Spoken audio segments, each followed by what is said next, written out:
I wish they weren't so big. You got to drive my house, look out there, just gigantic.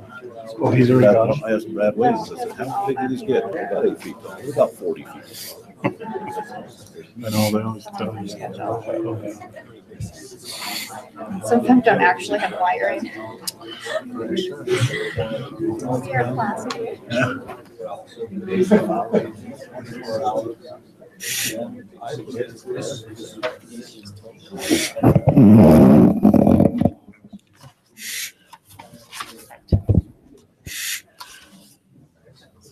Welcome to City Council tonight, June 28th, 2017.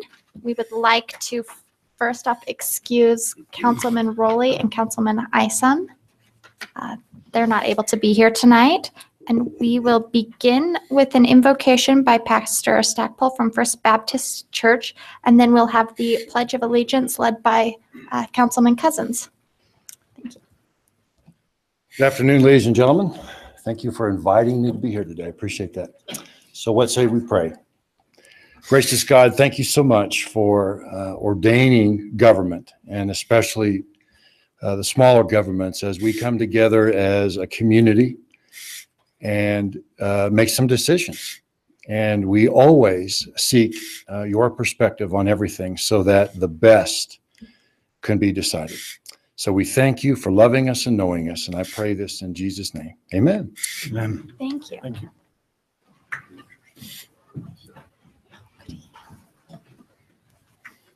Please join me in pledging allegiance to our flag.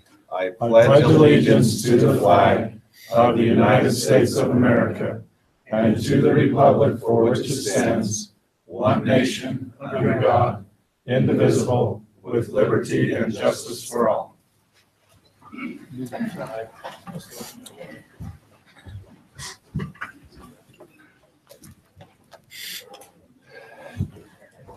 Okay. We will now move on to our agenda order approval, and this will be for both agendas, both for our action and our work meeting. Are there any items that council would like change from the published agenda? And if not, can I get a motion to approve? Motion to approve the agendas is published. Second. All in favor? Aye. Oh, this is a very quiet voting group tonight. Okay, we'll move on to council business. We don't have Fred popping off. That makes a big difference. Get through a lot quicker. Are there any items with the council? No? Okay, remember that next Wednesday, we don't have council meeting, where it's right after the 4th of July. Tuesday, the city offices will be closed to celebrate the 4th of July. So, okay, we will move on to staff comments then. Starting, do you want to do yours? Oh, yeah. So we kind of had a late addition to the action meeting if we could. The state put in a wildland fire program about a year ago, Mike, and we participate in it, and we do, Mike's crews go out and they do wildland fire mitigation, and that's how we kind of pay our dues into that system. If we didn't do the mitigation, we would owe a dollar amount that's individualized for each city. Well, we provide fire service for Enoch City, and they've requested we enter a memorandum of understanding with them related to the wildland fire aspect, just the wildland fire itself. So we've written one up, and basically what it says is Cedar City will participate in conjunction with Enoch City to do their wildland fire mitigation. Whatever their cost is, I think in the range of $6,000-7,000 they have to do every year. So we'll help them do that. They'll pay us for that service on a time and equipment basis. And when we get around after the fire season's over to renegotiating the entire interlocal agreement that we have for overall fire suppression, we'll include this as a element of that interlocal agreement. But the MOU is a temporary measure just to get us through the next few months. All right. Are there any questions related to that at this time? It's an agenda item, so, okay. Then we will move to other staff comments. One of the mics. I don't care which one, you just one of the two of you. Mike Schertz with the Cedar City Fire Department. Just an update, we still have 2 pieces of equipment, total of 4 people on the Bryan Head fire.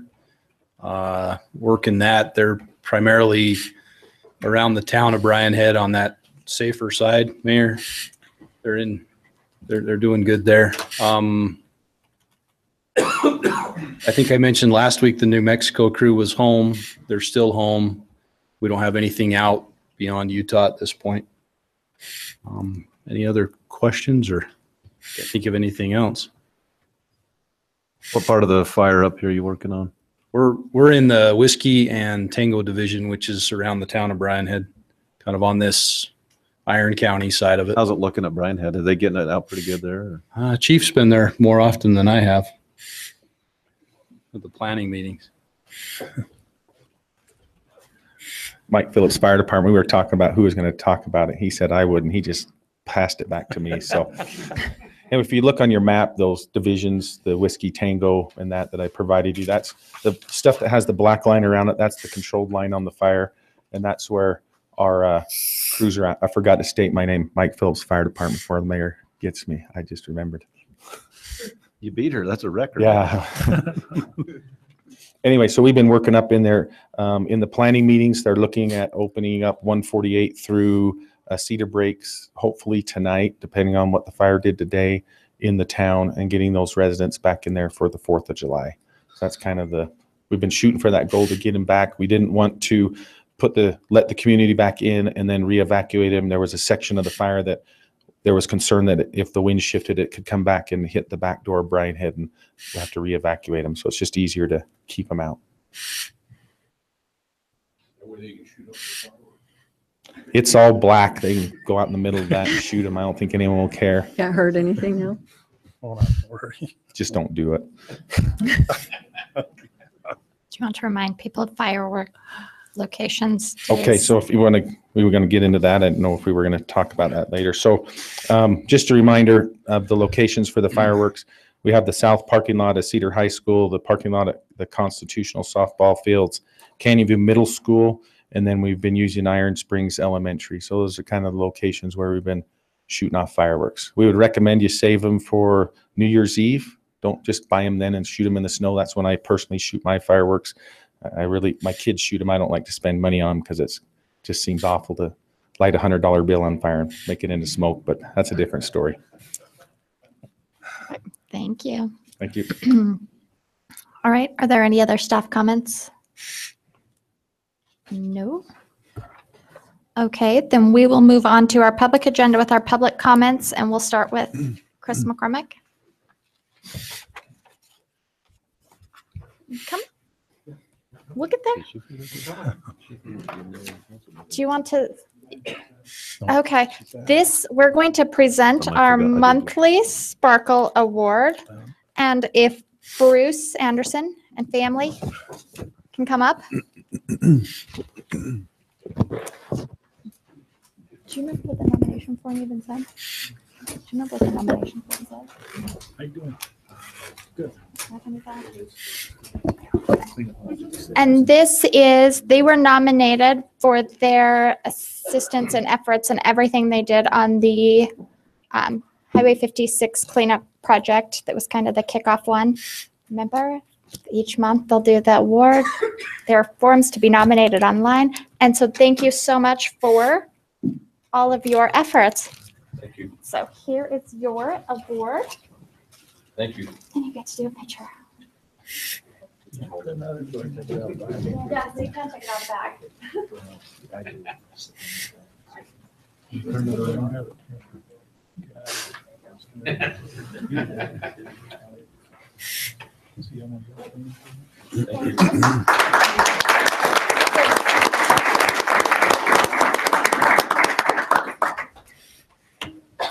Okay. And again, thank you to our sponsor. We appreciate your efforts to make this possible. Now we will move in if there is. Mayor, I just have 2 things. I think I was asleep when you asked about council business. Can I bring up 2 things? Yes. Sorry to interrupt. So I had an individual that lives out to Cross Hollow ask about the potential of painting turning lines on Cross Hollow Drive. And there's 3 entrances into that subdivision, and then you've got the road where the church is. What road is that that goes up the hill?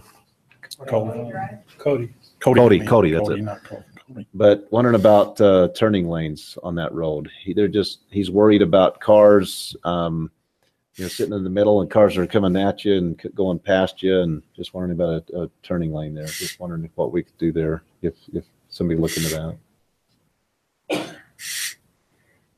We'll look into it with engineering, make sure it's wide enough and see what we can do.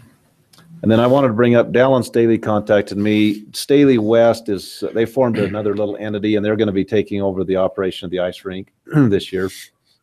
And they want to build right as you come on the north side of the aquatic center there by the rooms we rent. They want to, between there and the lake, as people come in, he wants to build a building right there. It'll be a portable building, one that like a big tough shed. And they want to use that for skate rental. So as people come around the corner, they can rent their skates, and it just will flow better. And they don't have enough room in the Connex that they have. So they want to add about 100 sets of skates. And so they want to, and Paul, he's talked to Drew and Chris and Brian. They all seem good with it. Paul said he would just add that to the agreement that we have with them and have a meeting. Yeah, we'll try to meet with them in the middle of July. Okay. Add that in. All right. So just wanted to bring that. Thank you. Sorry about that. Oh, no. We're still faster than most weeks, so all is well.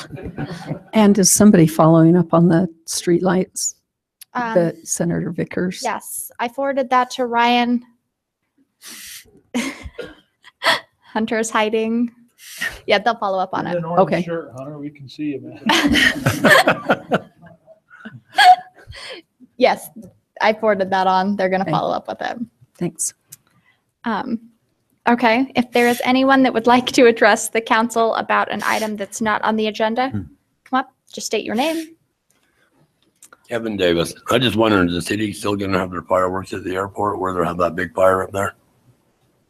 Okay. Yes, our crews, that is the safest way to enjoy fireworks, is to enjoy the city display put on by our fire department. Right. Yes, the very safest way for people to enjoy fireworks. Watch that show. All right. Is there any other public comments? All right. And we will move on with our business agenda with our public portion and our consent agenda. Item number 1, approval of minutes dated June 7th and 14th, 2017. Approval of bills dated June 23rd, 2017. Approve local consent for an alcohol license for DLB Productions 2 LLC located at 1156 South Bentley Boulevard.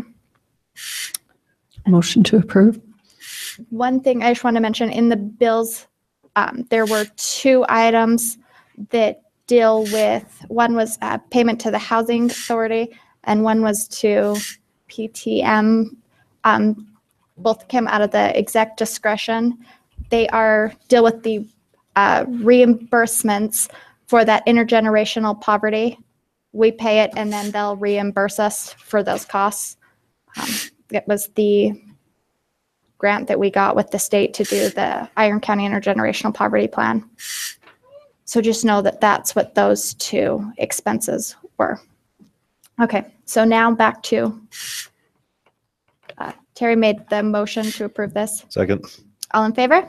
Aye. Wonderful. Okay, we'll move to the action agenda. Item number 4, public hearing to consider approval and ordinance for a general land use amendment and zone change from CC to R-3-M for property located on the east side of Wedgewood Lane from 1670 north to 1770 north. Heath Ovison, Go Civil, right up front. I am so, I know, a person can learn eventually, right?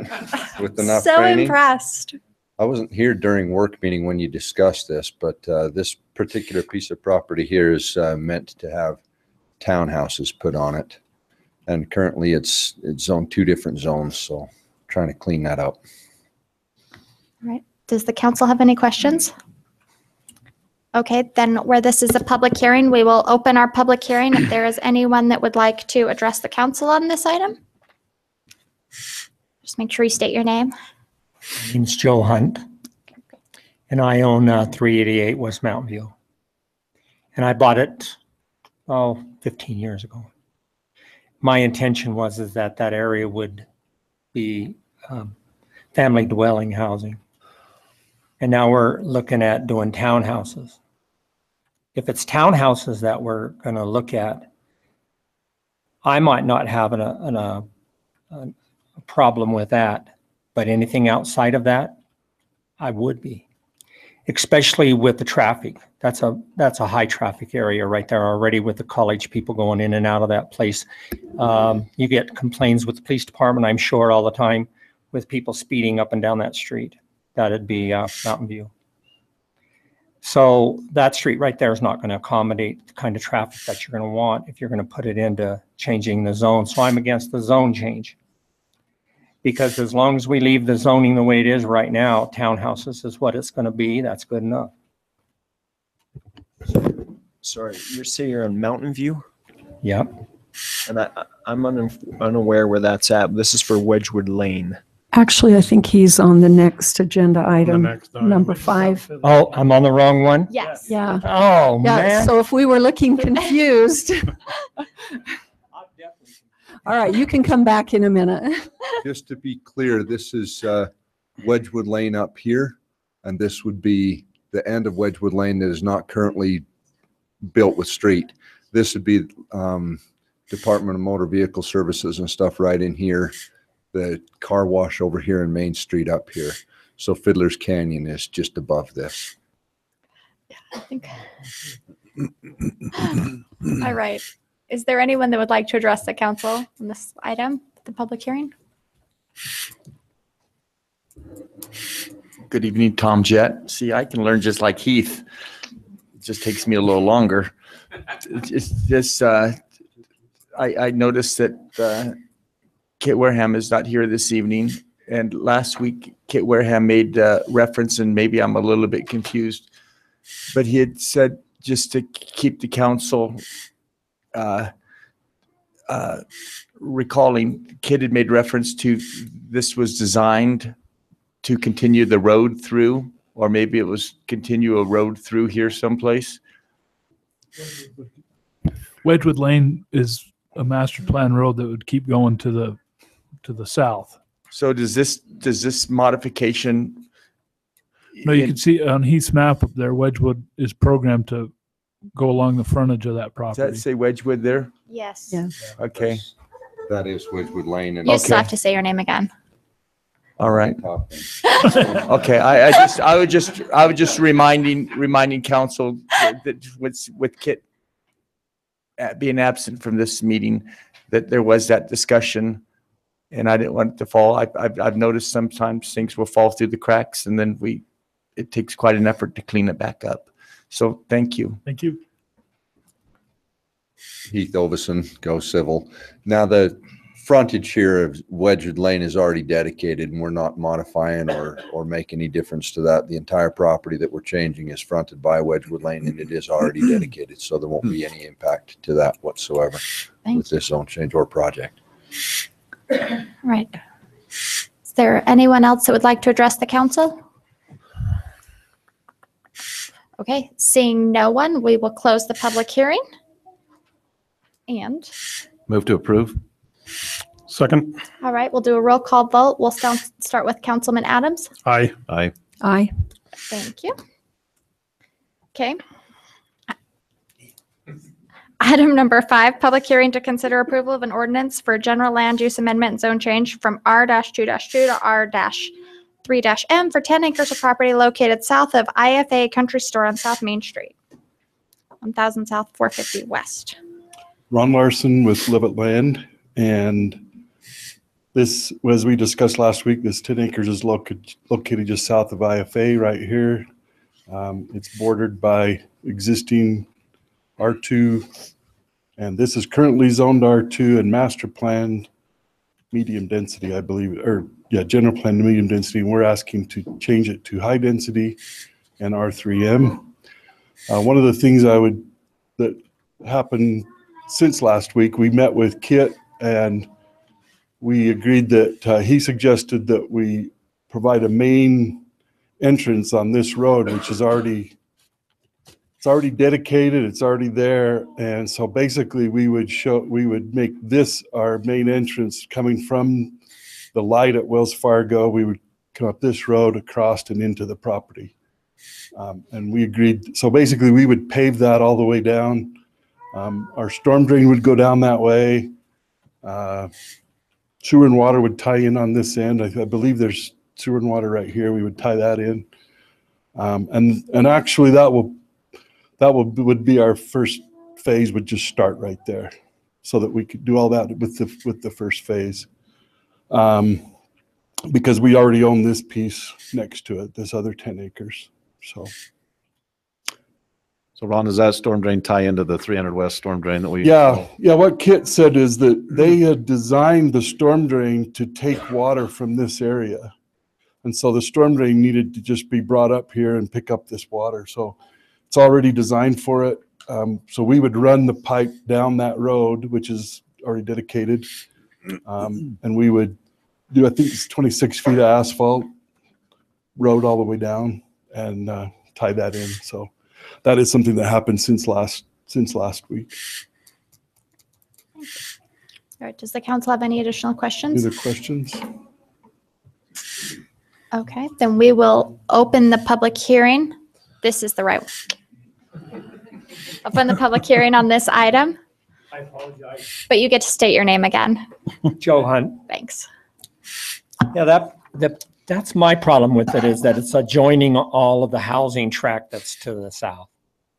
And that's where I live, is to the south side of that. And that's where I have a problem, is that I feel that there's going to be so much increased traffic by putting larger amounts of people there. I wouldn't be at all against if they did like they did on the south end of town, the very south end, across down by the motel, and put in those townhouses. That'd be just fine. That'd be an excellent way to go as far as I'm concerned. But all of a sudden, if we're going to change it into student housing and just slam another 600 people in there, I think that's just out of line. I think it's already a busy enough street on that 1150 South right now.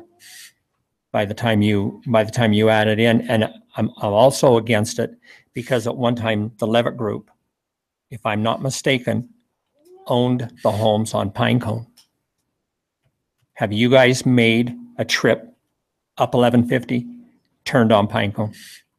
If you haven't, you need to take a look at it, because if that has any representation to what I have to look forward to in my neighborhood, I want it out. Because once those homes were sold on Pinecone, that is your biggest drug problem area in town. And I live right there and can see it. My son's a narcotics cop in Nevada. And I'm telling you, you got some problems right there that need to be addressed no matter where we go with it. But I don't want any more of that type of housing track in my neighborhood. That's enough. And those there were duplexes. So to put in multiple big homes, big rentals in there, that's going to be a whole lot more rentals than I think that area needs next to a housing track.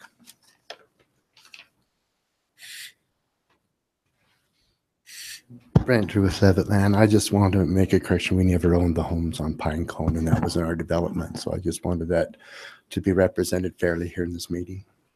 Thank you.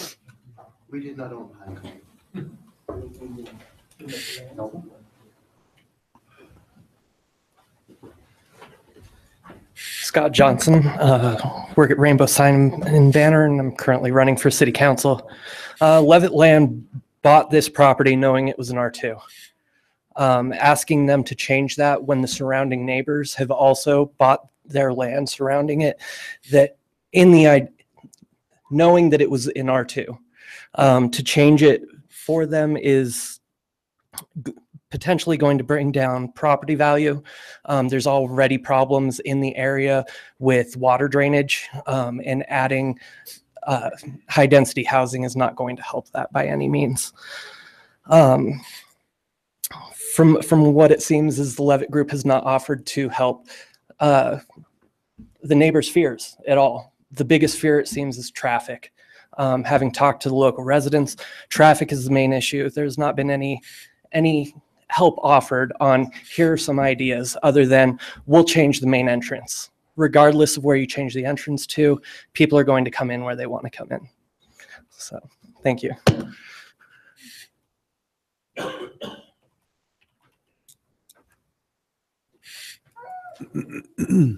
My name is Brad Green. You guys are getting so good at this. I don't know that I've ever missed it, Mayor. I know. So I just had I had a question. I wasn't really going to chime in on this much. I think, there's legitimate fears and there's legitimate comments on both sides. It is interesting, however, that Levitt Land didn't own the houses on Pinecone. When I first graduated from college in 2003, I lived in one of those duplexes on Pinecone, and I paid rent to the Levitt Group. I don't know if it was Levitt Land Management. I don't know if we're talking a shell game, but it was owned by the Levitt Group. I did pay rent to them. I do know some of those duplexes I think they've sold since then. A friend of mine owns one, and it's beautiful. It's the Taj Mahal inside. If they're all sold, they were in good shape when I lived there. It was pretty upscale college environment in 2003.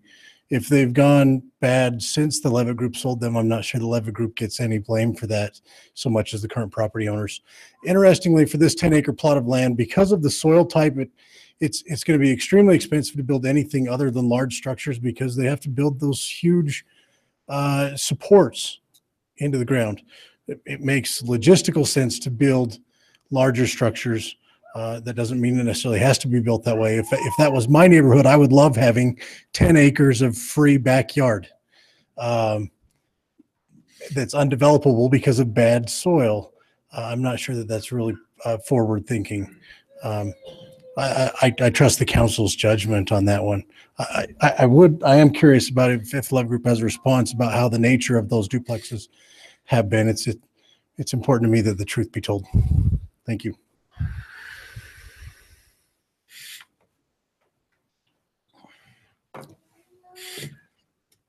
Hello, Shane Prestwich. Yes, the Levitt Group did put in those units in Pinecone, and they were junk from day one. That's why they don't own them anymore, I'm sure. I've repaired a lot of those units, and it's just shoddy construction. Terrible. The Levitt Group is being given money over and over again. He stated, this was zoned the way it is when they bought it. Changing the zoning is just forking over money, giving them money, and all the neighbors around them will just get run over, just like my son has been run over. There's been discrimination. The lighting that they put in their parking lot behind Paul's house is not shielded according to ordinance the way it should be.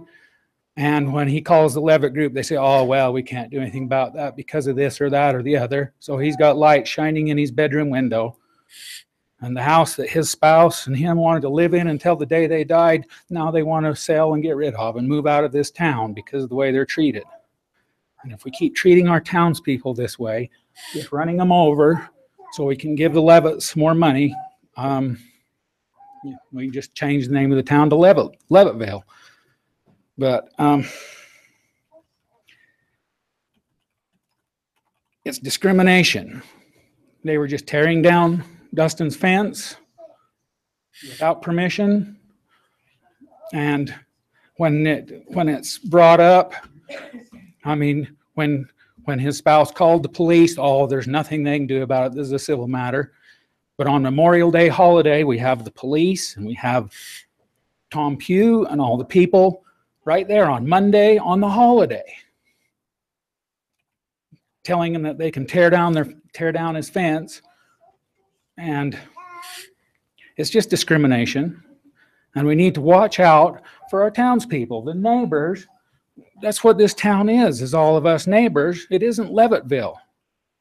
We need to put our people first. We're not doing it.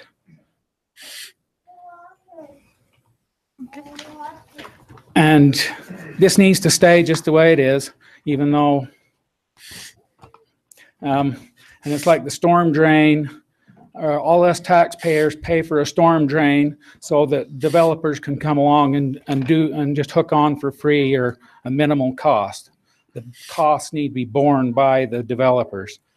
I don't know who's going to pay for the whole of the road to go in, all the storm drain down that.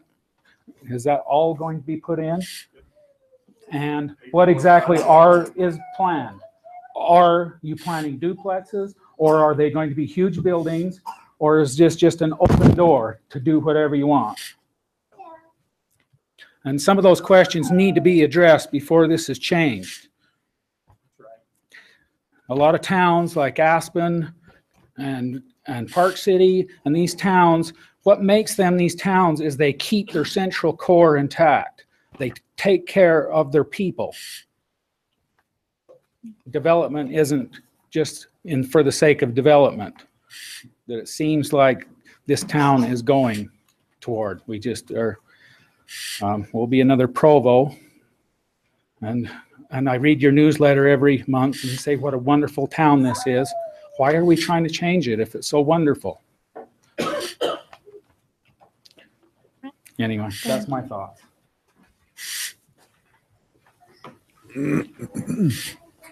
Ron Larson with Levitt Land. Couple of things. The stuff with his son and the lighting, they have done everything they can do. Drew from the building department has been out there and said that we've done everything that we can do other than taking down the light. So I don't know what else we can do there.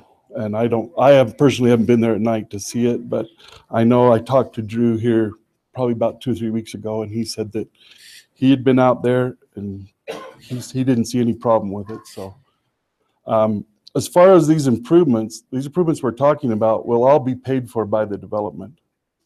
The city doesn't pay for any of that. And then they will also have to pay impact fees, which all those impact fees that we pay go to pay for this stuff that's downstream from this. So they would be paying for a lot of stuff in this. I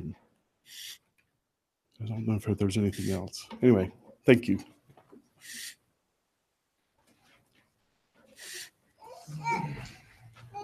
Shane Prestwich once again. The lighting that you're referring to can be fixed. They just need to run another power line out and they want to light Can their I park. ask it? That doesn't relate to this project though, does it? Well, he was just commenting. Yes, it kind of relates to the way that the neighbors are being treated. But if it doesn't necessarily relate to this zone change, It's exactly how it relates is the neighbors can look forward to the same treatment. okay. And this is an example. They want to light the parking lot clear back behind Paul's house with one light that's not even on that property. Rather than having 2 or 3 that are shielded and shine down, they want this one light clear out here to shine clear across. And that's just an example of how you do it cheap to make more money at the expense of the neighbors. And this is what will happen to the neighbors around this, I feel.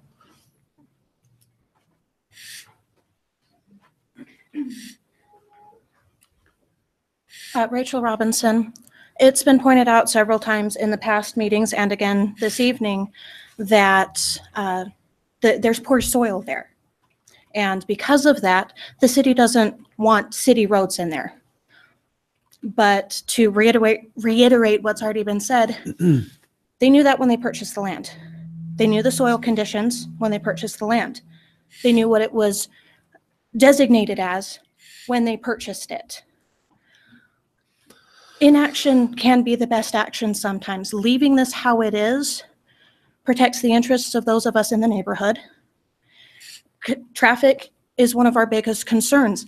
And if this zoning change is approved, then we're looking at a statistical probability of an extra 500 cars. And yes, opening that up has made an improvement on that. But like it was previously stated, people will come and go where it's most convenient for them. If they work on the south end of town, then they're going to use the driveway that goes directly by my driveway. They're going to use that roadway. They're going to come through the neighborhoods. It's going to be whatever is most convenient for people. the duty and obligation of the council is to weigh the pros and cons for two different communities, Cedar City as a whole and the community that's directly affected by this. So I feel like the cost of putting in these private roads should not be relevant to the council's decision, because they knew this when they bought the property. They knew that it was poor soil quality. They have a developed relationship with the council. I know Kit personally. They talked to him and he told them, we have done testing on this land. We don't want city roads here. And they knew that when they purchased the land. That was their decision to purchase the land anyway. And the fact that it would be more expensive to do a homeowners association or some such thing to privately pay for that, or else they could end up paying for it personally, I feel should have no bearing on the decision of whether or not we change this zone, because it was their decision. They had all this information when they purchased the land. That should have no bearing. The things that should have bearing are the pros and cons. It's bitter in my mouth to admit that there are pros and cons to both sides of this. There are pros and cons to everything in life. The things that we would ask you to consider are to weigh the pros and cons, both for the city and for this individual community. If we keep it the way it is, that's going to attract more people who want to stay in Cedar City long-term. You're looking at single-family homes, duplexes. That attracts people that are coming here and want to stay for a length of time. If we put in more apartment complexes, even if it is geared towards married couples or married students, an apartment complex, nobody wants to live in that forever in a place like Cedar City. You come to it because it's a wide open space. If you live somewhere, New York, Chicago, then yes, you can live in an apartment for the rest of your life and be perfectly content. In an area like Cedar City, that's a transient crowd. Those are people who are coming here a lot of the times, not always, but a lot of the times, to finish schooling. And then they move on to bigger and better things. So one of the pros and cons that you have to consider is, what kind of community do we want to build? Do we want to build a transient neighborhood that's going to increase traffic problems? Or do we want to attract people that are coming here to try and help build the community, who are going to be staying for a length of time rather than coming and going, some of them every year, depending on when they get married, when they need married housing, when they finish school, etc. Those are the things you have to weigh. The traffic, the concerns of the community, the water issues. It is a lot easier to prevent flooding if there's open land for the water to seep into rather than concrete everywhere. These are the things that we bring before you, the pros and cons we bring before you. That is what should have bearing. Their conscious decision to purchase this land when they knew the poor soil quality and they knew what it was zoned as, and the fact that that could end up being more expensive for them, should not have bearing on your decision. That was their conscious decision as businessmen. They had this information when they did that. We're asking you to consider what is going to be best for both communities. Thank you. Let's come back. I'm not against You still have to state your name. Joseph Hunt. I'm not against the Levitt's apartment complexes are in pretty good shape from my house headed back east. I don't have a problem with that. Pine Cone on the other side of the street, that's got to be fixed. That should have been fixed a long time ago. The thing I have a problem with is you changing the zoning. I don't want the zoning changed at all. Because right now, if you leave the zoning there, we're looking at hometowns, townhomes that could be in there. And I think that makes sense to have that in and let that development go in. But when you change that zoning and you open that door up, you are all going to be responsible for what you create, because we're asking you not to. That's what we're asking you. Leave that zoning alone.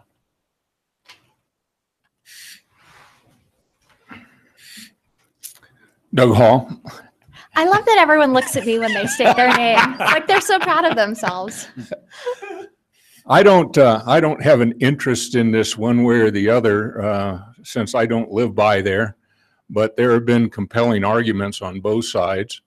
I have a few thoughts that I think are pertinent in this particular issue. The people that live around this zoning, when they bought their place, they assumed that that zoning was the zoning that was going to be in place. Now we're talking about changing it to a higher density, and we're sort of pulling the rug out from under those people. I also think by changing it to a higher density, we're handing the Levitt group a check for the increased value of building on that property rather than leaving the zoning the way it is and building on that. And I don't think that that is fair either. So as far as I'm concerned, unless there's a real compelling reason to change the zoning after we've looked at master plans for a long time and zoning in particular areas, I don't think that we should just go in and change zoning just because somebody asks. In this particular case, I think it makes sense to have that go from medium density to high density on the outer side. And obviously somebody, when they made up the master plan, thought the same thing was true. So from that point of view, given that the neighbors around that area expected that zoning to be what it is now, and now we're talking about changing it, and we're also increasing the value of that land for the Levitt group, and they knew all the particulars before they bought it, I don't think that there's any justification for changing the zoning on this property. Thank you.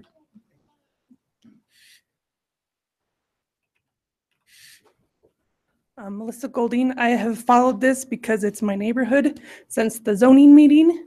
And we had 2 nays and 2 yays, and I was like, yes, we're making some progress. And then we had the tiebreaker that said yay, and so here we are.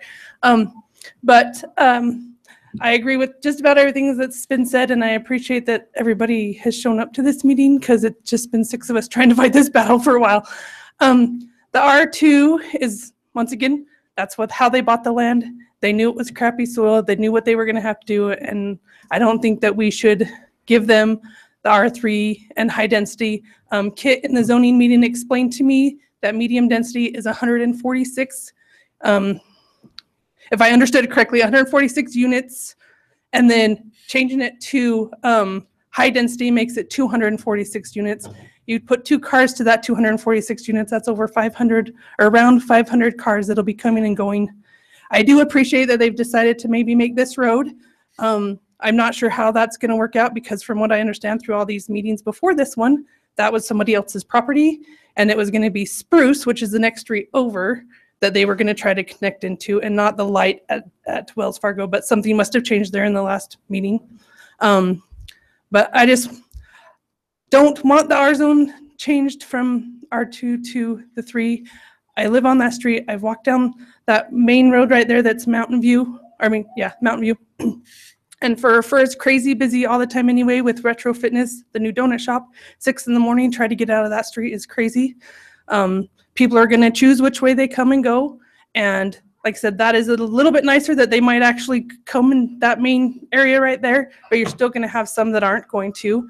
And as I was walking down that street the other night, and I know it's not their duplexes because it's on the other side, but on this side of their duplexes, there are 6 or 7 cars parked in those driveways because they've got that many people, either their college or families, I don't know, that have that many cars just in one duplex. So we really can't control that the duplexes aren't going to have that many cars too because they rent them out by the rooms to college students.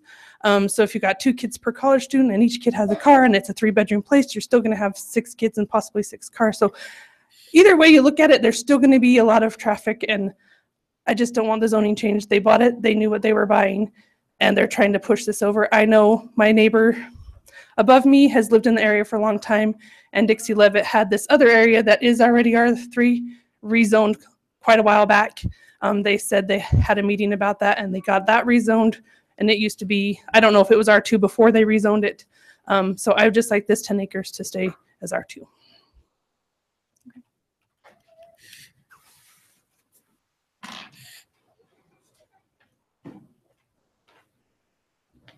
Jake Richens. So I live in Cedar City, as well as I'm also a student, and I live on that same road, and a lot of the housing people are talking about. I came here last week. I've been here the week before.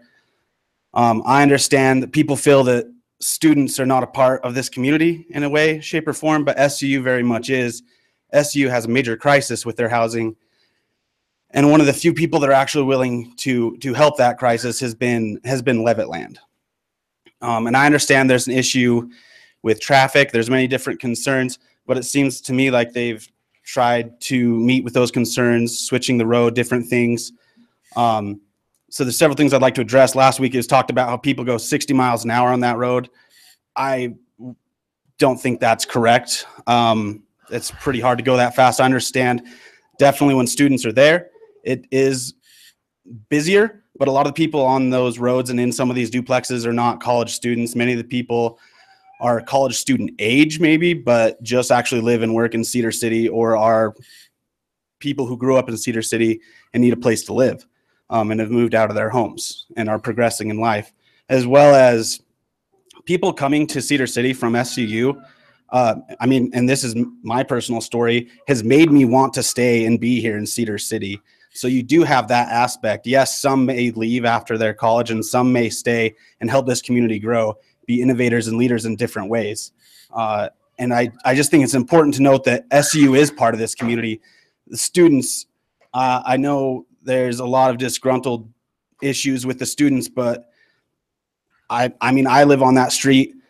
And I know several of these homes do have, I've noticed they have fenced in yards, front yards, and a lot of them have fenced in backyards.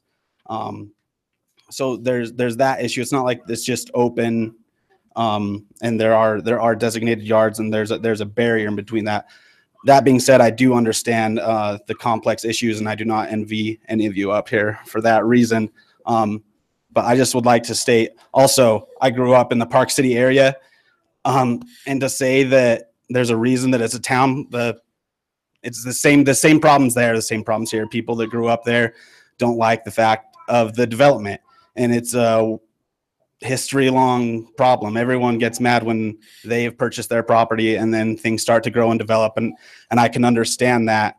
I'm just would like to state that I'm sorry that so many people feel negative feelings towards students.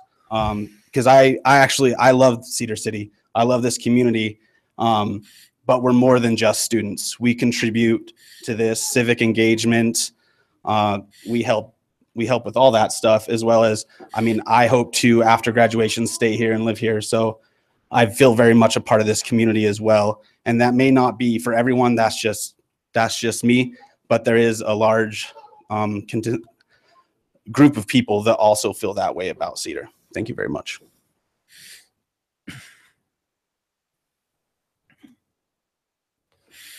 Denise Riggs. I just would like to state that I'm very grateful that they are considering putting that road into the light. That will alleviate a lot of the traffic issues.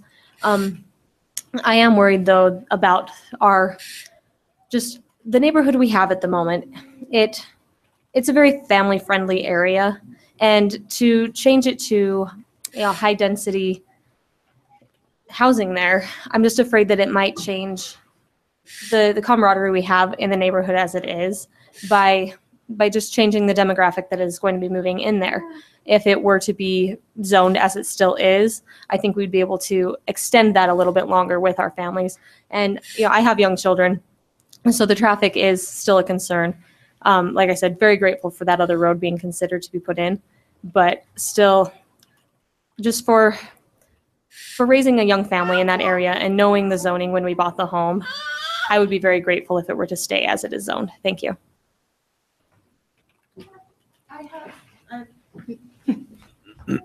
Rachel Robinson, I had a question for these gentlemen that I'm hoping they can answer.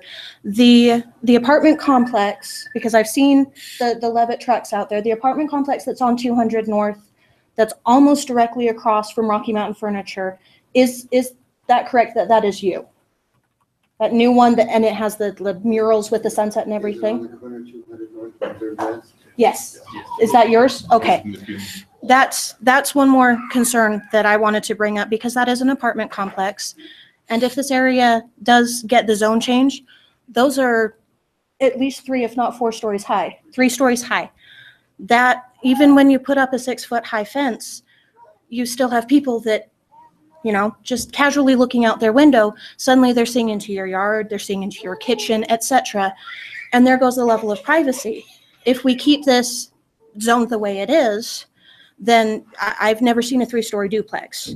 It's not to say they don't exist. It'd probably be a rather impressive feat, but I don't think that's going to happen.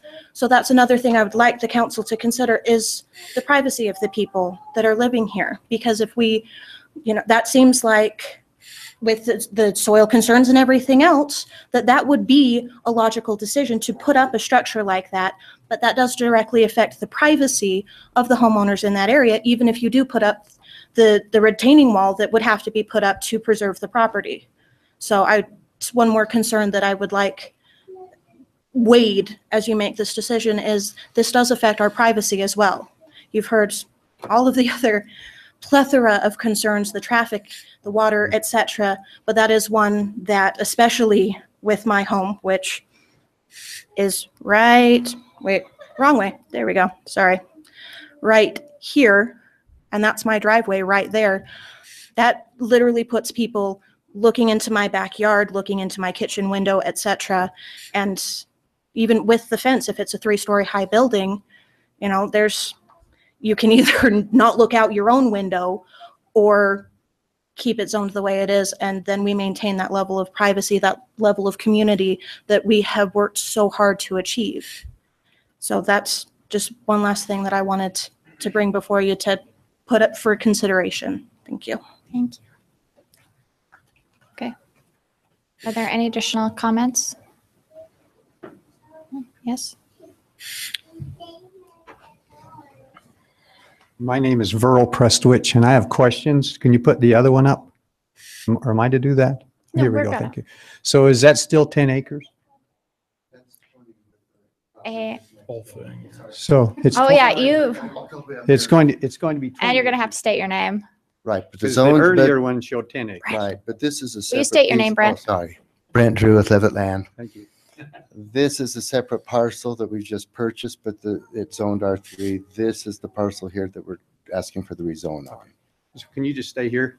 All right. Yes, I can. There's going from the 10-acre parcel up to Green Street. Is that Green Street that runs across there? Which, don't I have do it on not, that. I'll have to, where do you want me to point? Yeah, right there. That there. street right there. Is that Green Street? Yes. Is that Green? Yes. Jonathan? I'm Okay. sorry. This street right here was vacated. Right. What is the access from here to that Green Street? To this one right here? Yeah. That is a dedicated, and Kit went over it with us, from here to here, that property has already been dedicated as a road. all So of it. this part was not vacated, the. Right. They this bottom vacated part from here, and right there. sorry, you're, Okay. yeah, I'm getting shaky just You from are. being next to you. But from Yeah, there that's to all right. there. Hold on, hold don't on, you- you'll be don't you- okay. That has been vacated, but that hasn't been. All right. So let me be sure I understand. The street to the east, Mm-hmm. that street, what's the name on that street? Which one? This one? Yeah, that one right there. What street is that? Spruce. Spruce Street has adequate asphalt, hasn't fallen apart as far as I know. The sidewalks and the curb and gutter have been good. But if you go on further, there was a street, what was the name of that street that totally fell apart? Over here. What was it? I don't know what it's called, but it's awful. I've driven on it. I mean, it's Yeah, just, it's you bad. can't drive up and down it basically. So my question about this street is it going to be, this new street, is it going to be developed to the point where it's not going to be falling apart? And if it does, who maintains it? The city has to? It's a dedicated public street. So the city will have to maintain. Once it's out of its warranty period and we accept it as an improvement, it's our responsibility to To maintain. maintain. Yes, sir. Okay. And What about the cutouts for lots and things? If we're not sure exactly where we want to have the cutouts, do we do that later? You put those in later?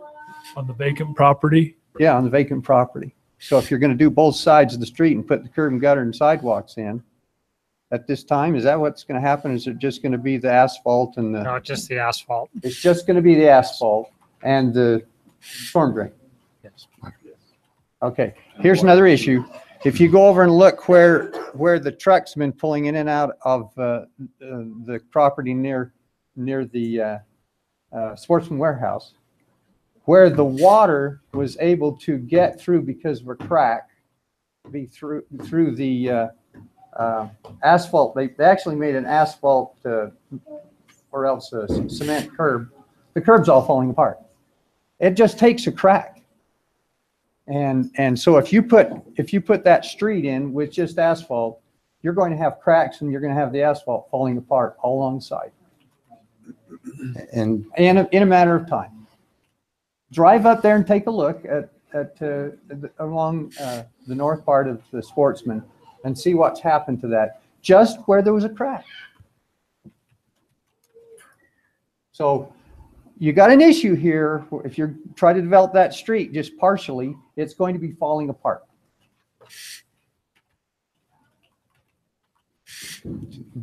Brent Drew with Levitt Land, and it's not just we're not gonna just go in there and put asphalt over the top of what's existing there. There's a lot of over-X that will have to be done. But even then, water in that area is an issue.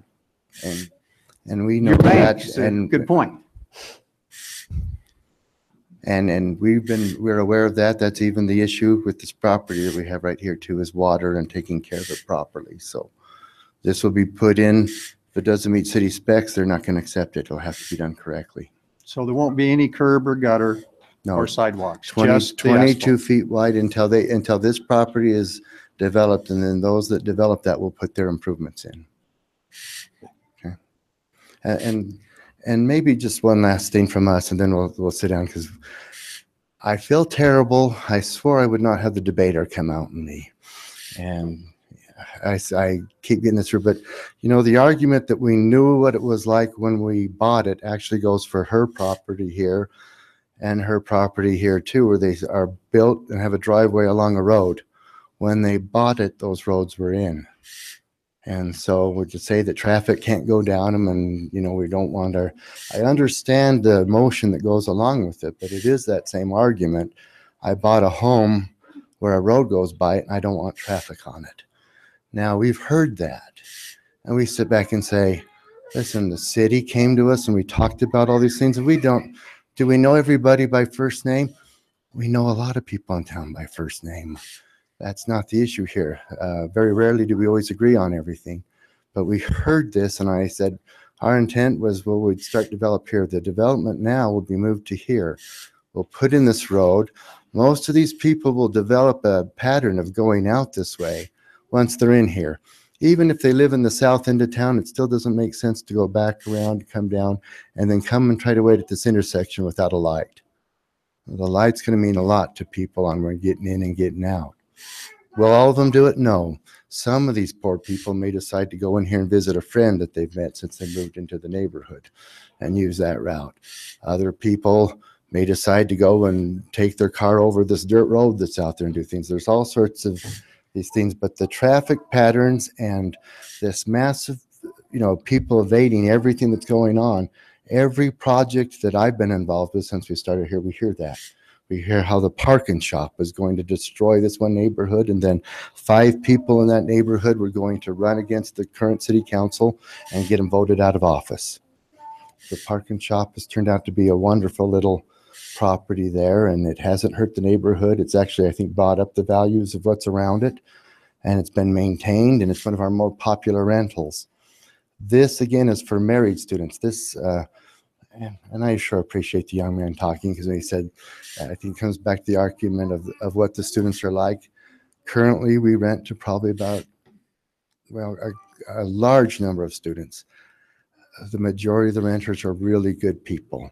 Those that cause problems, we take care of them. We don't keep them around, but they have an extensive process even to get into rent. There's going to be 1 or 2 problem tenants, no matter whether it's townhomes, whether it's apartments, no matter what it is. But the majority of the people that are going to be in there are going to be good people, the people that do make up this community. And so I understand all the emotion. I understand what's going in there. But we've said, through talking with the city, we're willing to make the step to put all of this in. That, again, adds to the expense of what is supposed to be in there. but it's worth it to us so that we can put in a project that will allow married couples be in a place that's right now one of the hardest things for them to find is rentals for the couples here in the area. And it's not just them coming to SUU, it's those that are working for the factories and all the different places out there. So we will be as sensitive as we can during construction. We'll have a foreman out there all the time. If anything goes crazy, you just go to that man. He'll make sure that the trucks are going the right way and what's going to be turned around. Do the trucks always listen? No. But do they get balled out every time that they go the wrong way? Yes. So anything that you can do, we'll try to minimize it. Will it be perfect? No. But we'll try to do it the best we can and make it a quality project there. So thank you. Brent, let me just ask you before you leave.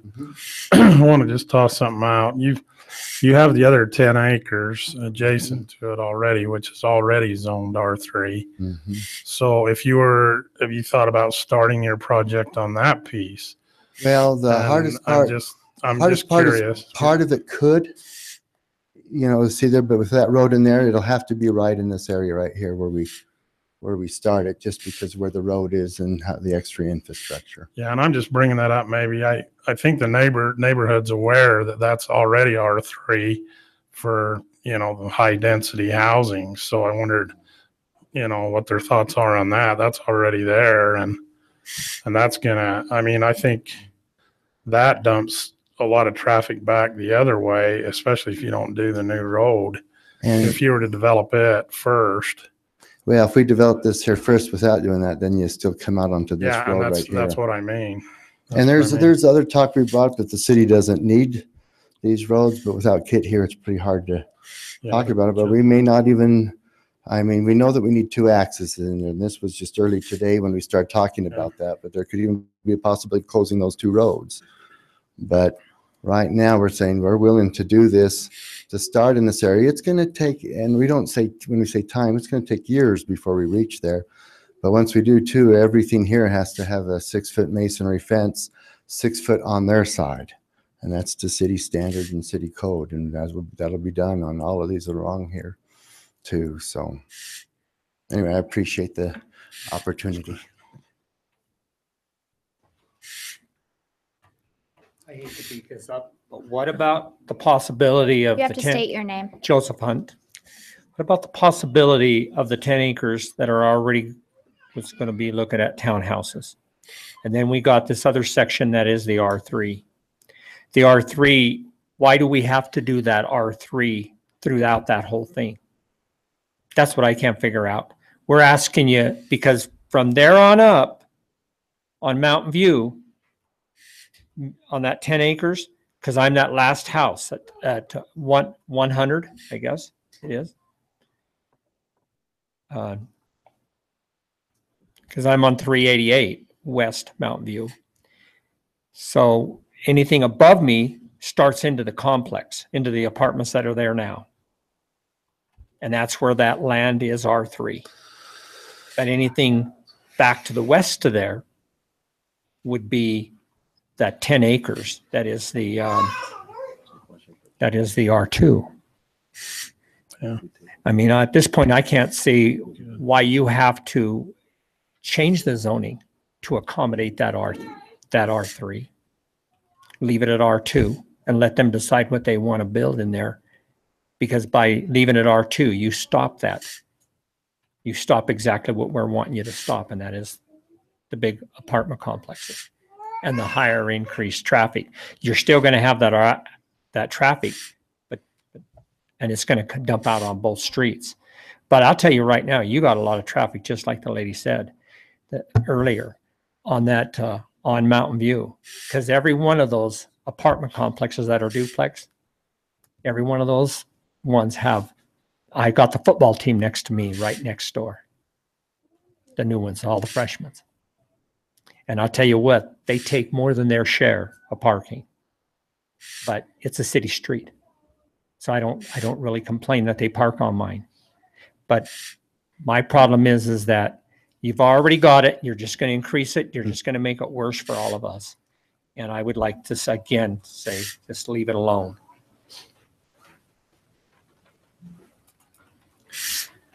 Shane Prestwich, sorry, I'm kind of nervous, but if this is married housing, I assume that there will be children. And are they going to walk down the side of this road in the dirt and the mud and the snow? No sidewalks? Yeah, that needs to be fixed. A bus, there's already a dirt trail. People walk through there. If there's a road and 500 people living here, there's going to be lots of foot traffic. If they're going to put in the road, they better put in a sidewalk. That's one feeling I had. And the second thing is, Drew says that if there's problems with trucks and stuff, that they'll listen to the people and get on it. But experience has said that they won't even call people back. When the zoning change for the back half of Paul's lot started over here, there was a lawyer. One of the neighbors had a lawyer for a son, and after that, they wouldn't talk to my son at all about fences or anything else like that. The first time they tried to tear down his fence, Dixie Levitt himself was standing there, and when we said you can't do that, the workers just disappeared. Nobody would talk to us anymore. I'm sure, just assuming that Dixie told them not to talk to us anymore. And Dustin waited for weeks for her calls, and there were no calls. Nobody would call him back. They just did what they wanted.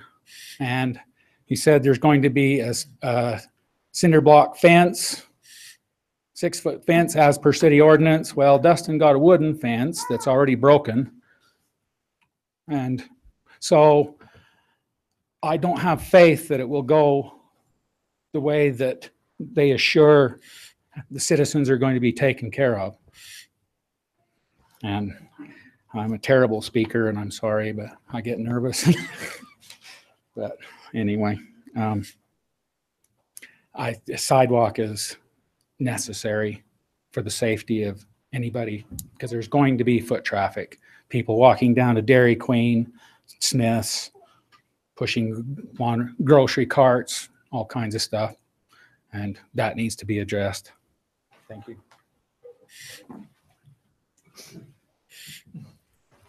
Tom. Good evening, Tom Jett. I don't have a position on this, but I'd like to just say I love to see the public debate and the public coming out and trying to protect their neighborhoods and trying to protect our community. This is a good sign that the public cares where we live, and they want to always make Cedar City a great place. And that's what's so important about this evening, is there's not yelling and screaming. There's reasonable discussion, and people are trying to protect whatever part of the community they live in. This is important, that we don't just sit back and let the process happen, that people voice their opinions to always try to make the process a better for all. Thank you. David Johnson. I lived here 35 years ago, and development in Cedar City it was responsible development. We weren't dropping apartment complexes into residential areas. They were areas that were set aside that were already R3. This development last week, everybody was told drainage was an issue. The majority of the water goes to the northwest corner. So at this point, and with the soils issues, are you going to pump all that water back uphill to get it into that sewer? What are they going to do about it? They also said that there were going to be multiple settling basins possibly throughout the property, because once you put asphalt in and sidewalks and all that type of thing, you'd actually develop more water because it's not going into the ground. So with your drainage, that's a big issue. The other issue with dropping in 400, 600, how many ever units, if it all goes high density housing, what's the actual water usage going to be per apartment? The Iron County area is facing a water problem as it is, and in the future, what's it going to be like? Where's this, all the water that for people to use going to come from? We're not getting the snow. We're not getting the rain. There's not enough water going back into the aquifers to keep us loaded. So you drop in another, if there's 400 apartments, 4 students per apartment minimum, that's a lot. Even if it's a family of 2 with 2 kids, that's a lot of water going out. It's been stated over and over and over. They knew this was R2. I've lived all over the country when I was in the Marine Corps. And most cities, towns, it's progressive. It's from single family housing to possibly duplexes to townhouses to high density housing. It's a progression out so that you're not being hammered by 400 units right behind your house. And I see that all over town with Levitt dropping in apartments all over the place in residential areas where now you got how many windows looking in your backyard? How many, people hanging out in the parking lots? How many cars? So, those are the issues I have with it. They knew it was R2. He just tried to, feed you that, well, yeah, we knew it was R2, but they knew that there was property there and there was a street possibly going into that R2. They knew that, but they understood that that was going to be single family houses. They didn't understand that it was going to change over to R3 and have 400 more people living behind their house. So, with the people that live there, I just believe they wouldn't mind if there were R2 houses going in there. But to throw in 400 more units, it's wrong. It's way wrong. If it progressed from an R2 where Levitt wanted to put in a bunch of single family homes and then go into their R3, so be it, But they knew that property was R2. I wouldn't vote to change that over to R3. No way. Okay. Rachel Robinson, I know you're probably sick of hearing from me, but just to reiterate what this gentleman said, yes, when my husband purchased the house before we were married, yes, he knew there was a road there. And none of us are naive. We know that development is going to happen. That is inevitable. What we're asking is to keep it what it was when we purchased the homes. We knew development is inevitable. You have a lovely big property like that, and whether it turns into a baseball park or whether it turns into homes, you know that it's not just going to end up a big empty field. It's just there's in this day and age that just really doesn't happen anymore. So we're not naive. We know that this is going to be developed. We know that with the development, it is inevitable. There will be traffic until, we come up with the technology like they had in the movies in the 80s where they're flying cars, and then that creates a whole new problem. There will be traffic. There will be a development back there. We are cognizant of that. But that was zoned the way it was for a reason. It was zoned that way to protect against overpopulation, to protect the interests of those who bought their homes when they did. My home is 30 years old. And when they bought that home, that's what it was zoned for. We knew that that was a road, and that road would probably lead to somewhere someday. But we're asking to take into consideration that, yes, we knew it would lead to a development someday, but it doesn't need to lead to an enormous apartment complex when we could keep it and establish a new neighborhood in there. Continue on what we have worked so hard to build in our community and envelop that 10 acres into our community because the zoning stays the same. It's a lot harder to do that with apartment complexes. Half the time you don't know who your neighbors are.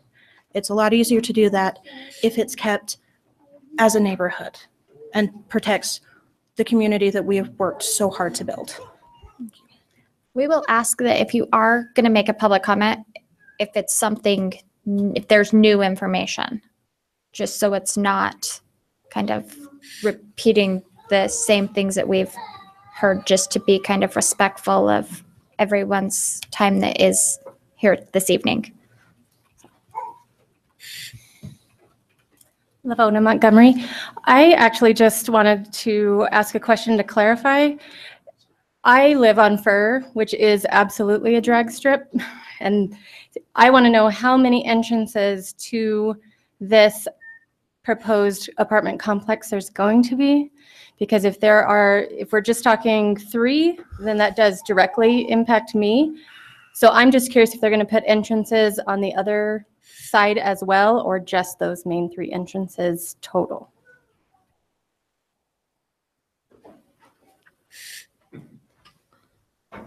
Ron Larson with Levitt Land. There's not, if there's a plan for something to go over here, we would put one. This is all private property here, so we can't really go through people's private property. So really the only options right now are these three along the bottom and that one. And then if the city feels like we need to have one here as a future, then we would do that. But that's kind of part of the planning. Once we start going through the master plan, meeting with staff, if they request it, we would. But I think 2 is the minimum. We have to have at least 2 just to meet ordinance. So that's why Brent was saying that we could close these off if they didn't want it, but we still have to have that second access somewhere to meet ordinance. So thanks.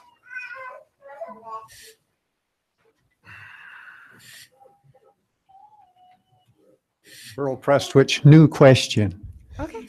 No new information. I can do new questions. All right. Okay. Where will the surface water for the street go to? You're going to have a storm drain for the surface water in the new development, but where does the surface water for the street go? Because you can't put it onto other people's property. Is that correct? Behind you. Jonathan? Or Can if you put Ron's right behind you. You want me to answer that? Sure. Ron Larson with Levitt Land. Everything on this property and there would still be open space and park areas and things that would soak up a lot of the water. But ultimately, at least a portion of it has to leave the property. That would leave right here in a pipe, and it would be piped all the way down and tie into an existing pipe down here. And along that road, because there would be boxes, there would also be inlet boxes. I mean, they would be inlet boxes to pick up water from the road also. So what that does is, and even though this is lower over here, we can still get this water, we can build this up a little bit, and we can get the water back here and out without a problem. So.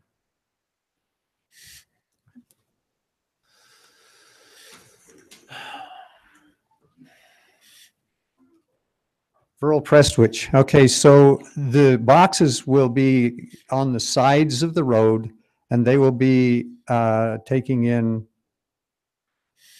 dirt and water. Is that correct? Because when we have a good flood up in that area, there's a lot of water that comes down through there. And there's going to be a lot of water on that road. And it's going to go into those boxes, including all of the dirt and mud that's with them. Ron with Levitt Land. Those boxes, if they are in the dirt, they will have to have lining around them. There's riprap, there's geotextile fabrics that make it so that it runs across the rock. It actually drops the dirt before it goes into the box. So there's ways to mitigate all of those things. And those would all be addressed in our construction drawings that the city would have to approve. So anything else? Okay. Or anything else? If not, we'll close the public hearing. Okay. Is it a new point? This is Joe Hunt. The water right now, I've had the water come down out of Pine Cone. All right. And when it rains, make the turn. I've seen it come down, and I'm on that first corner past Levitt's. So I'm thinking we're talking, this is Levitt's Apartments right here. I'm right there. That's my house. That water came down Pine Cone, come across, and went right through across my yard by the side of my house in here, and then went out. I called the city because all my renters kept telling me the street's sinking. And that was when they were building the dam.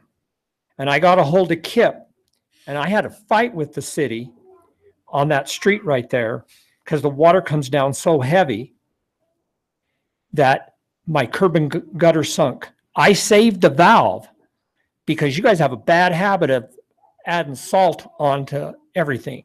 So what you do is you plow everything to the side and then you salt it. And then the salt worked its way through that salt water down in and knocked my main water valve out.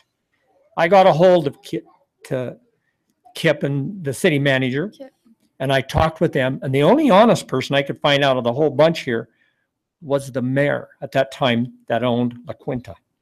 He finally came up and seen it. Jim Douglas, he saw the water. It knocked his sidewalk out. And I ended up having to put a new sidewalk at my expense in, where really it was all the city's doing when they were building that dam up there. Now, that's my problem is we were in Fiddlers or Lay Hill. Man, it's just great. But we get in the rest of this town and I see neglect.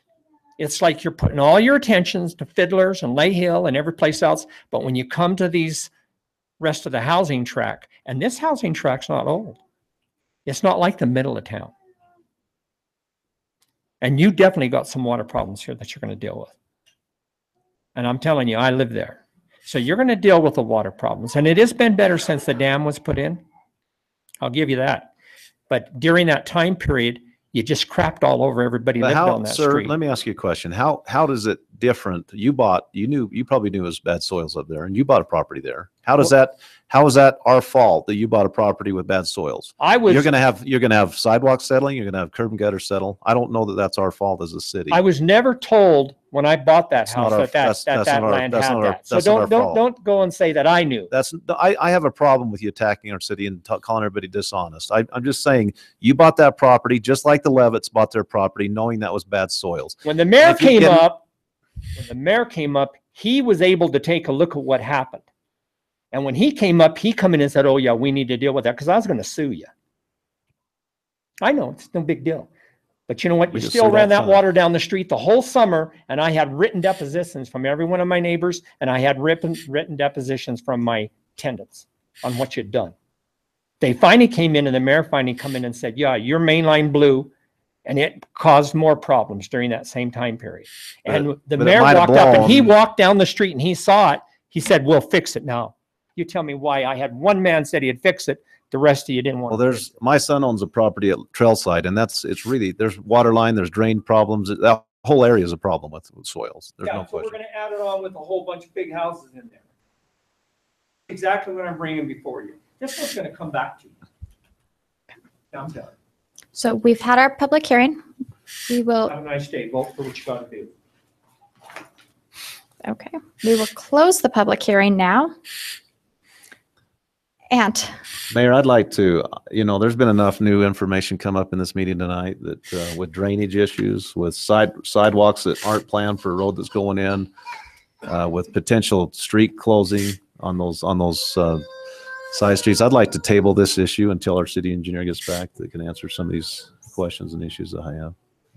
so it's going to be Last set of meetings in July. yes, it'll be till the end of July. So I move to table this issue until then. 19th and 26th. Okay. So you want to table it until the 19th? Okay. I'll second it. All in favor? Aye. Okay. He gets back on the 17th. So Okay. we'll give him 2 days. So that one, you all got what just happened, right? Yeah, we have to come back.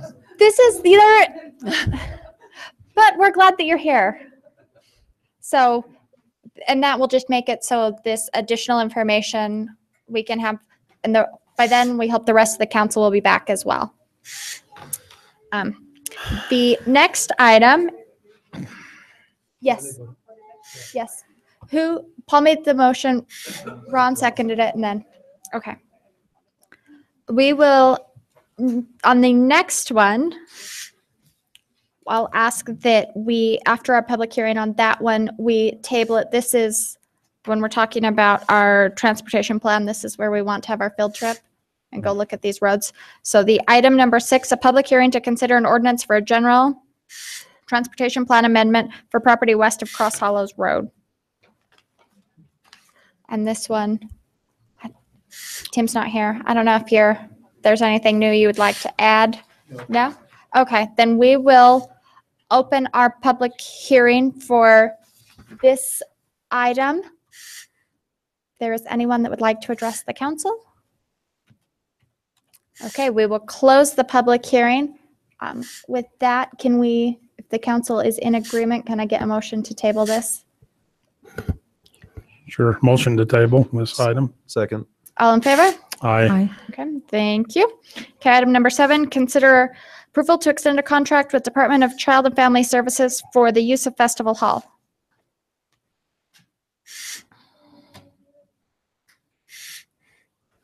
Jason Clark, manager, Festival Hall. As last week, the contract stands as I presented last week. Only 2 modifications from this agreement from the previous years. There's been a slight increase in the fee as well as the request to go to 2 years. I think this is mutually beneficial for the city as well as the Department of Child and Family Services. Any further questions or concerns at this time? Motion to approve. Second. All in favor? Aye. Great. Thank you very much. you. Okay, item number 8, consider approval of an ordinance amending Chapter 23 by adding provision exempting certain home-based businesses from licensure.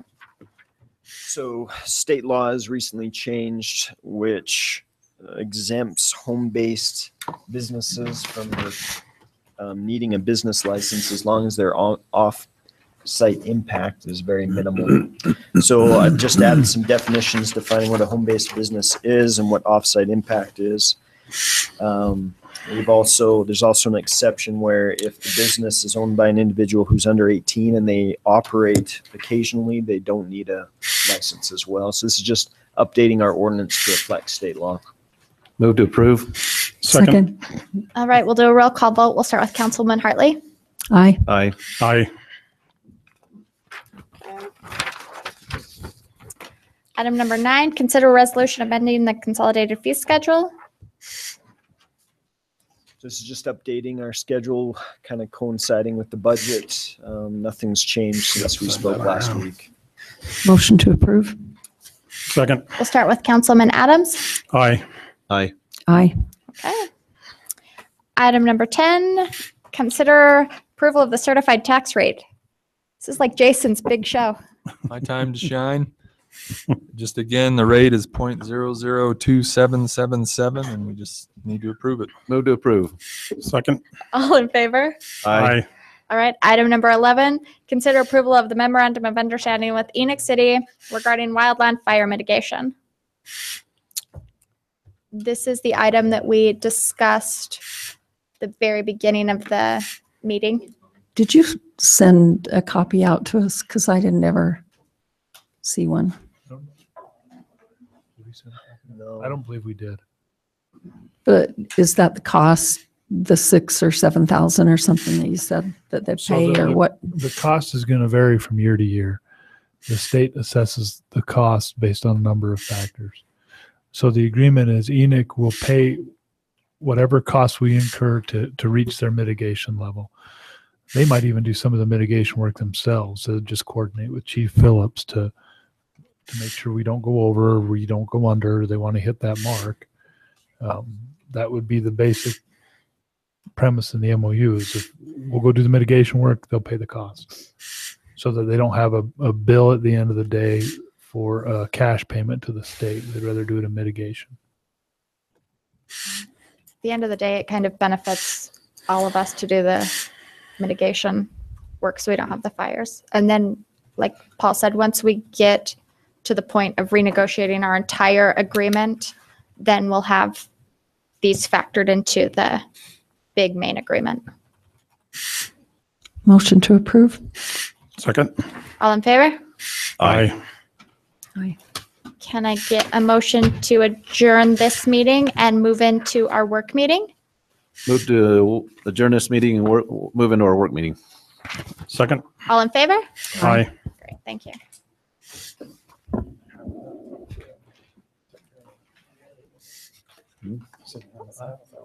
Yeah, where's he going? Where's he going? I think it's restroom break.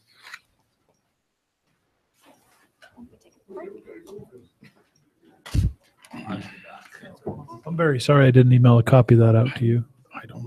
I think I just didn't know if I represented that I missed it. would, and I did not. I'm Yeah, very I sorry. looked for it No, this you haven't. afternoon and I didn't see it, so I didn't know if I just missed it somewhere. So, not a big deal. I have a copy if you want to look at it. Yeah. If you want to just email it to us after the fact, so we can just look, and then if we have any questions. it's fine.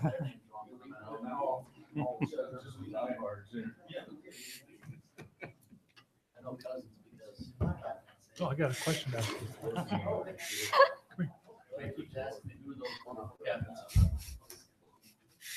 So. we have the 3 lots. That's usually the short one though, Doug, the action one. That was the long one. Yeah.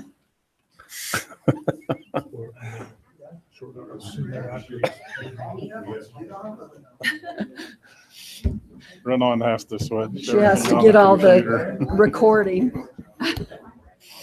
You could at least brought us a Hermie burger or something. Wonderful. Yeah. Hey, guess what? We're ready. All right.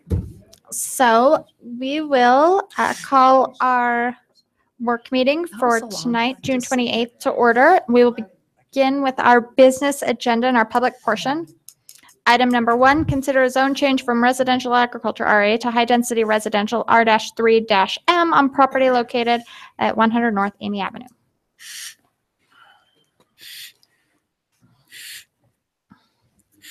Good evening, Mayor. My name is Bob Platt, and you are very familiar with this property. Last Actually, year, I'm not. you Will zone you- changed this to R3M. This is Amy Avenue, and this is, well, I guess it's almost 50 North. So not, it doesn't exist as a street, but it's 50 North. Anyway, these two properties, which Do you know where they're talking entail. about, Terry? No, Will you give some landmarks around there? Might have to orient. Okay, this property is the old Southwest Center.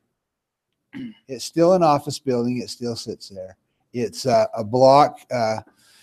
College Way is a block to the east, basically. Where Marathon Nelson lives, Terry. You know where Marion Whitney lives? Henley Mrs. Dalton. Whitney lives Okay. right here. Where's hers? Maradon lives over here.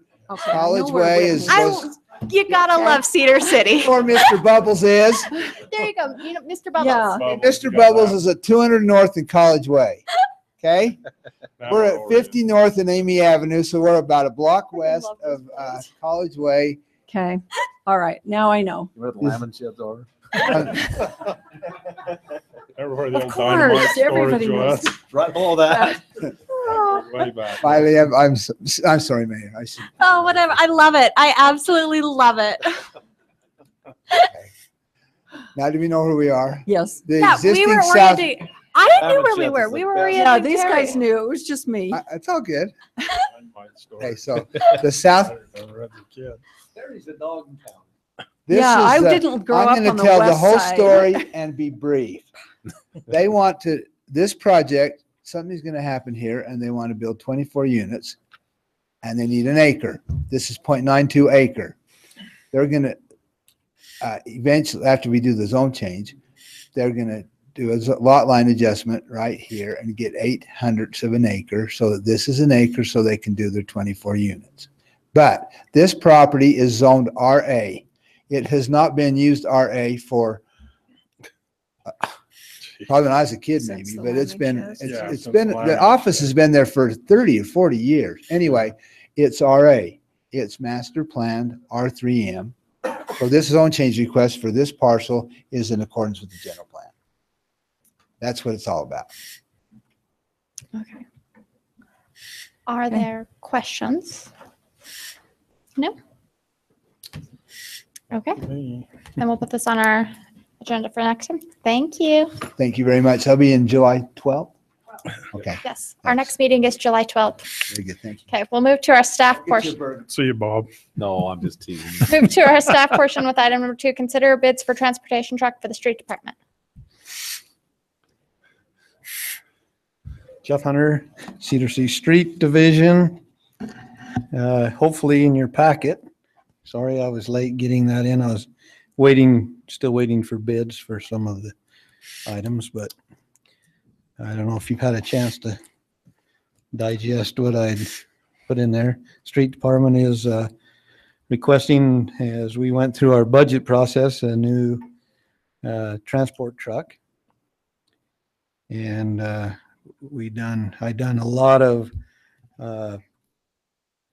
study and talking with different manufacturers and different people and different transport drivers, and we came up with kind of a spec and what we were looking for. And so we went out looking, and this is where we're at. So I'm requesting that we go with the low bid on this one, actually. It's from Rush Truck. Rush Truck is who we've been buying our other dump trucks from for the past, 3 years. And so Where are they located? I'm not. they're familiar in with Rush. Salt Lake. Okay. Salt Lake. They have a maintenance facility in St. George as well. But they're out Under of, budget? we're under budget. Is 100. The budget was 120,000, and this is 108 for 472. So you won't buy it until the start of the new year. Right. obviously. I'm coming. This will be purchased. I'm just coming because of 4th of July and everything and holidays. So I'm a little early, just a little bit early. All right. So are there any other comments, questions? You good if this goes on the consent agenda? Okay. All right. Item number 3, consider bids for a trailer for the storm drain department. Okay, so same thing.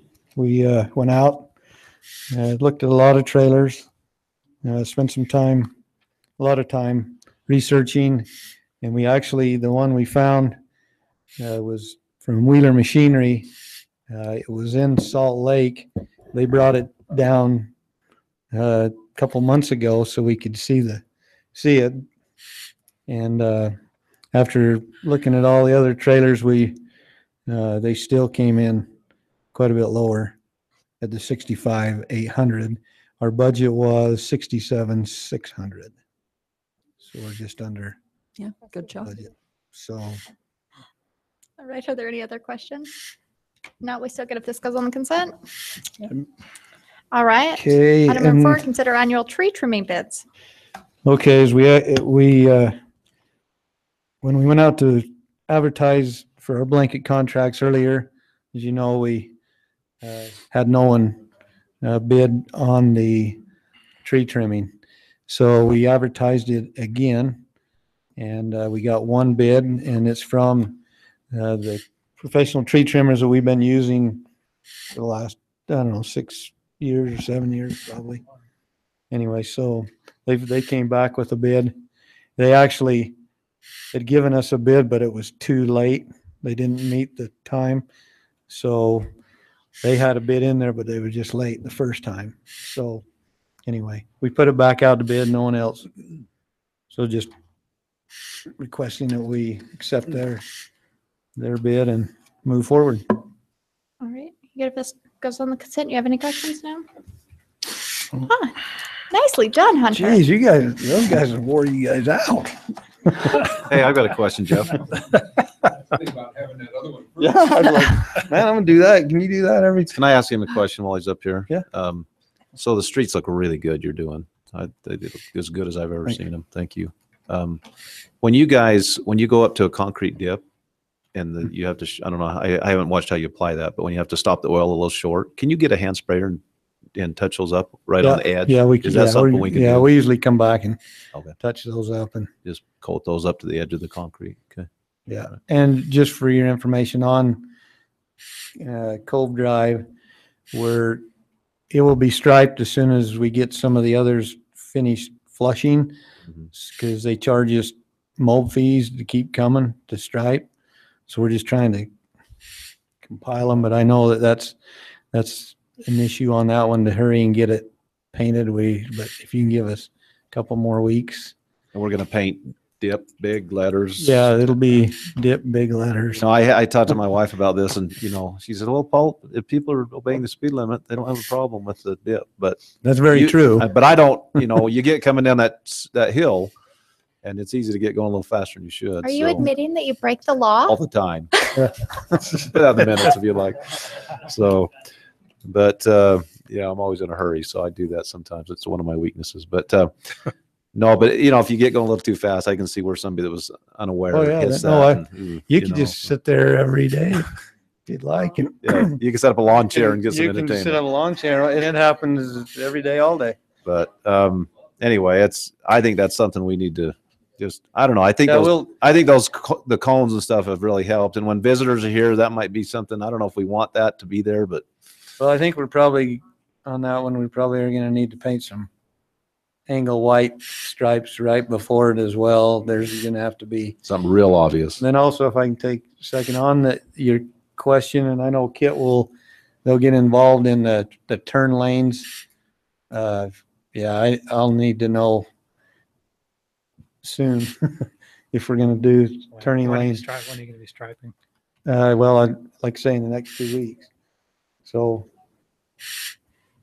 we may just have to do Cove Drive and a couple others and get them to come back twice, because I know that is a concern, getting that stripe up, at least at the dip. We do need to warn people. Yeah. I'm for it being there to slow it down before it goes into that neighborhood. Yeah. But they need some good warning. Yeah. All right. Yeah, in the Yeah. water. Hey, Jeff. Thanks, Hunter. Jeff, while you're talking, I just thought of something I was going to call you on the other day. Did somebody call you about the island in, I got to think, Cedar Knolls at all yet? You know where that island is in the middle of the street? Yeah. I didn't realize, but we can take that out, right? It's on the city street. I guess we own it. Do you know the history? I don't. I mean, I'm good with taking it. One of the owners I know told me that. I know that people would be. I know you'd love it.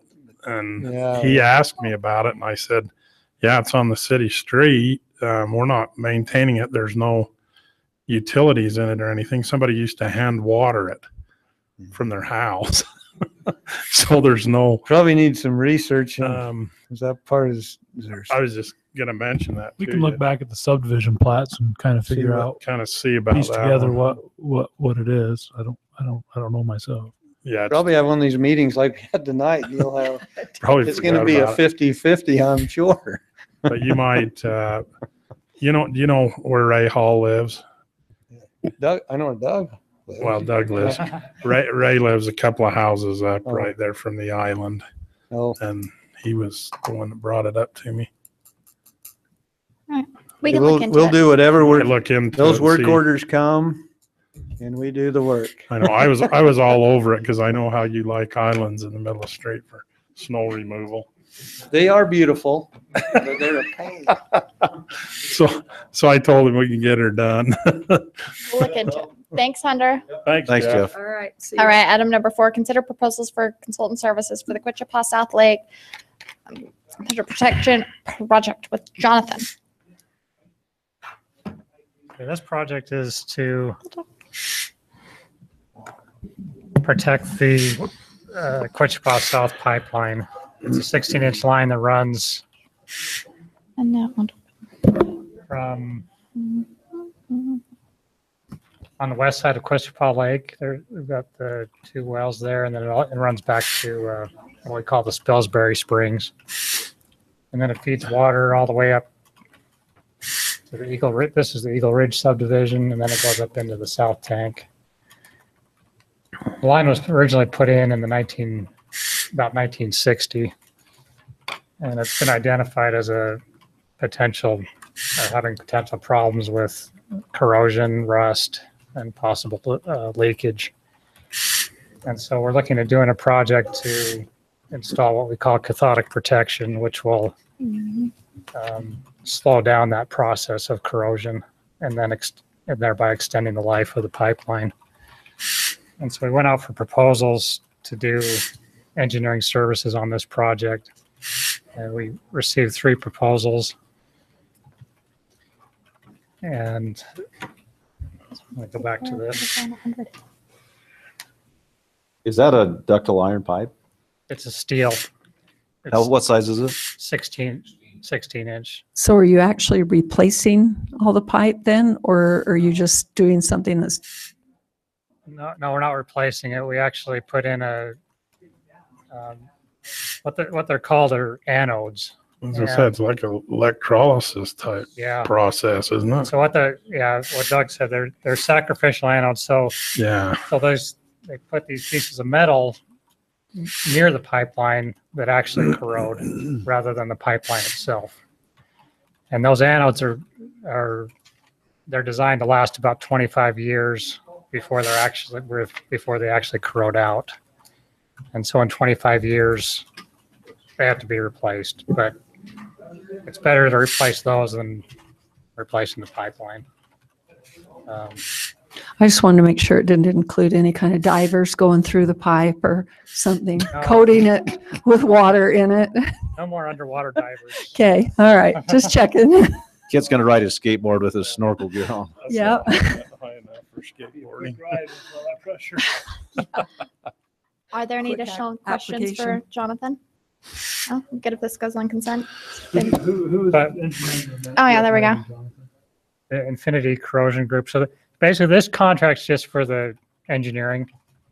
And then, well, there's also some field work and engineering that needs to happen. And then we'll go into, and then the city will handle the construction portion of the project. But, And it's in this next budget year to complete then? yeah, we'd complete it in the next budget year. Yes. The project's already completely budgeted, but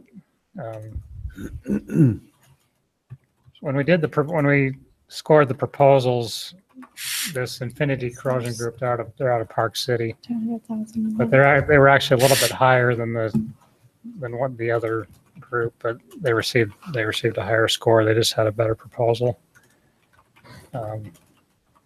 So that's really the only issue here.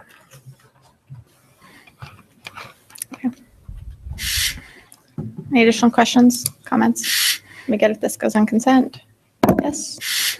Perfect. All right. Item number 6, consider bids for the Westview Drive Phase 2 reconstruction project. So this is the Westview Drive Phase 2, and Precision Pipeline was the low bidder, and it's within budget. I believe the budget was $538,000. And this project is to remove the double chip seal that's there along Westview Drive. It's a little bit hard to see, but starting at about Kingsbury Drive and then going down to the College Farm along this section of Westview Drive. And we'll be putting in a new pavement section through there. Okay, it's similar to what we did a few years ago on the northern part of Westview Drive. This is a project that was approved in the budget that would go with the impact fee. Okay. Yeah, this is all impact fee money. All right. Are there additional comments or questions on this one? No. Can we get if this goes on? The consent agenda? Yeah, it's fine. Yes. Okay. No, wait, let's, so we're putting on a consent agenda to accept the low bid on this one? Yeah, the precision pipe. Mm-hmm. What about, I was kind of surprised at the difference in the cost. But looking at the comparisons, they were kind of all over the board, like there wasn't. Yeah, I don't know if this is a place to bring this up, but, based on some concerns with our Coal Creek project, I just maybe like to discuss this a little more before we put it on consent. We can have it on the action agenda. Let's do that. Want to wait till Kit's back? Do you have questions for him? I would prefer, honestly, because I've talked to Kid about some issues out there. We can table it till Kit's back. Is that a big deal? It can't come, it's not going to come out till next budget anyway. Okay, let's do that. I'd feel better about it. You guys okay with Is that that? okay? No? Okay, Are never you, mind. Or Jonathan? is something needing to be done right away? I wonder. Are you comfortable with this? Well, I'm just saying, sometimes on these bids, they need to be let in a timely manner. So we may need to check on that and make sure we can wait that long. Are you okay with this, Jonathan? A little bit on this one?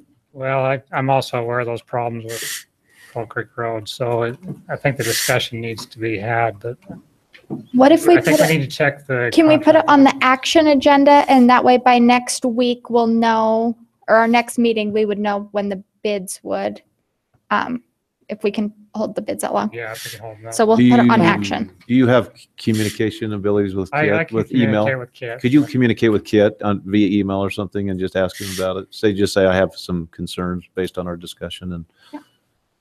So we'll have it on the action and then if we can table it till the other one, we will. If So not, we no could matter- vote on it or we can table it, right? Yeah. Basically? Okay. So no matter what, we'll have a discussion in 2 weeks. Okay. Perfect. Okay. Thank you. Wonderful. Now, can we get a motion to adjourn this and move into closed session? So moved. Second. All right, we have to do a roll call vote. We'll start with Councilwoman Hartley. Aye. Aye. Wonderful. Thank you.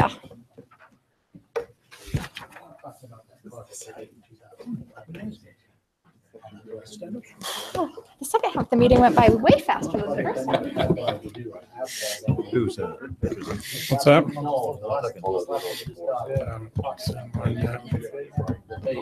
Oh, is there? Stop with that one more time. Haven't, That like. I like-